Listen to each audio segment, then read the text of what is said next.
আসসালামু আলাইকুম গাইস, আপনারা কেমন আছেন? আশা করি আপনারা ভালো আছেন। দেখেন আজকের ব্লগটিতে আমি ফলমূল দেখাবো। চলেন আজকের ব্লগটি শুরু করা যায়। প্রথমে দেখছেন বড়ই গাছ, এই যে কত বড়ই হয়েছে, এই যে কত বড়। তারপরে এটা হচ্ছে ডালিম গাছ, দেখেন কত ডালিম হয়েছে। আর এই দেখেন গাইস, আমাদের এই ঘরটা করেছে। এই ঘরে আমি বই রাখবো, এনে পড়বো, এনে আমি আর বাবা পড়বো। এই দেখেন এটা আম গাছ, এদের আম হচ্ছে, ওদের মুকুল আইছে, দেখেন উপরে মুকুল আইছে। চলেন গাইস,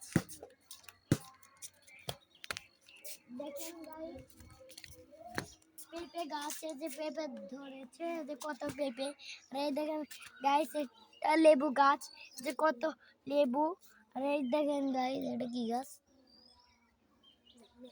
এটা হচ্ছে বেলের গাছ গাইস। আর এটা সুপারি গাছ। আর আর এটা কি গাছ আমি জানি না।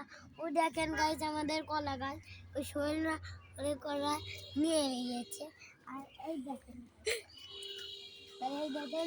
এটা বেল গাছ, বেল গাছ।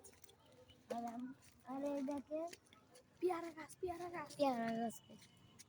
এই দেখেন গাইস পেয়ারা গাছ, কত সুন্দর পেয়ারা, দেখছেন? আর এই দেখেন গাইস বেগুন গাছ, বেগুন হয়েছে। আর এই দেখেন গাইস গাছ, লেবু, লেবু গাছ, লেবু গাছ তো দুটি দেখা। আজকের ব্লগটা এই পর্যন্ত। আল্লাহ হাফেজ।